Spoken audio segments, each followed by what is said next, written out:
Hello বন্ধুরা, এখন আমরা দুই বোনে আবারও রেডি হয়ে চলে এসেছি।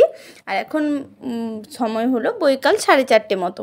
তো এখন দুই বোনে রেডি হয়ে বেরিয়েও পড়বো, কারণ বোন আগের দিন চুলটা কেটে এসেছে পার্লারে। ওকে এতটাই সুন্দর লাগছে পিছন দিক থেকে চুলটা, তো তার জন্য আমিও ঠিক করলাম যে আমার চুলটা একটু কেটে আসি। তো তার জন্য আমরা এখন পার্লারে চলে এসেছি। আর বোন এখন আমার চুলটা আঁচড়ে দিচ্ছিল, চুলে যে জটগুলো ছিল সেগুলোকেই ছাড়ানোর চেষ্টা করছিল।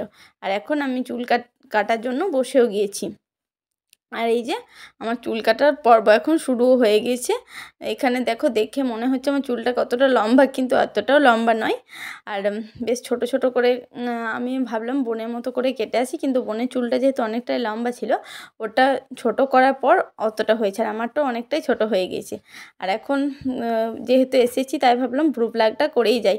যদিও আমি এই প্রথমবার সুতো দিয়ে ভ্রু প্লাগ করলাম, প্রচণ্ড লাগছিল, তবুও বোনের কথাতে করেই নিলাম। আর এখন ভ্রু প্লাগ করে আর চুল কেটে বাড়িও চলে এসেছি। এই যে তোমাদেরকে দেখায়, চুলটা কেটে এইরকম লাগছে। এটাই হলো আমার ফাইনাল লুক। চুলটা কীরকম কাটা হয়েছে তোমরা অবশ্যই কমেন্টের মাধ্যমে জানিও। আর দাঁড়া, ভ্রু প্লাগটা দেখাই। এই যে দেখো, ভ্রুটা প্লাগও করে নিয়েছি। এই যে এখন দেখতেই পারছো। তো আজকের ভিডিওটা বন্ধুরা এতটা পর্যন্তই। ভালো লাগলে অবশ্যই লাইক কমেন্ট করতে ভুলো না।